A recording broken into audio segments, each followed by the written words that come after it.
भोपाल में तस्करी की घटनाओं पर बोले मंत्री सारंग, सरकार इन मामलों में कार्रवाई कर रही है। एमपी पुलिस को निर्देश दिए गए हैं, अवैध गतिविधि न बढ़ने दें। एमपी में ऐसे सभी आरोपियों को गिरफ्तार किया जाएगा। बिहार चुनाव पर भी बोले विश्वास सारंग।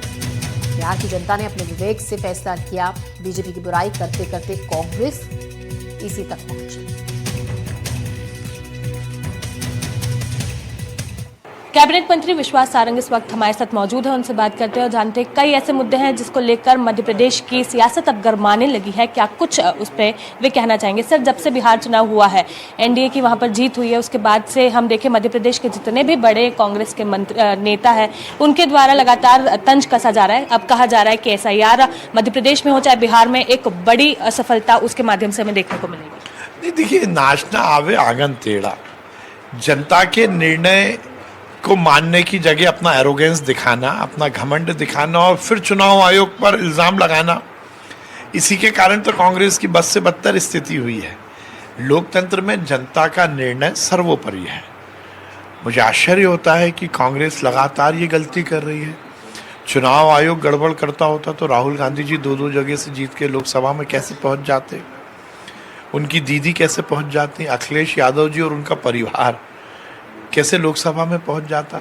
मुझे लगता है कि विपक्ष को चाहिए कि आत्मावलोकन करे और केवल इल्ज़ाम लगा देने से काम नहीं चलेगा।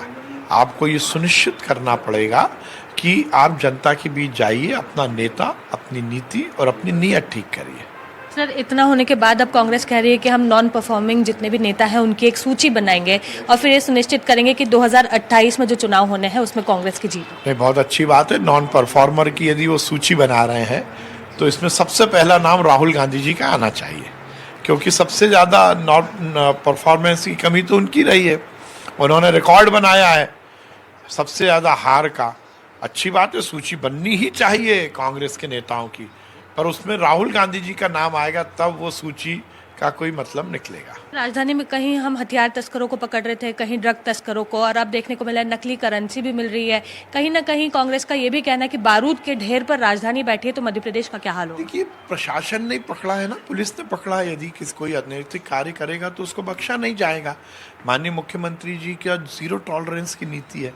कोई भी अनैतिक कार्य करेगा तो उस पर कार्रवाई हो रही है। मुझे लगता है कि और भी यदि कोई होगा तो उस पर कार्रवाई होगी। तो कोई और भी होगा, उस पर कार्रवाई होगी। नॉन टॉलरेंस की सरकार है, इसीलिए किसी भी तरह से अनैतिक गतिविधियों को यहाँ पर जगह नहीं दी जाएगी। कैमरामैन राजू बाथम के साथ निहारिका शर्मा, NDTV।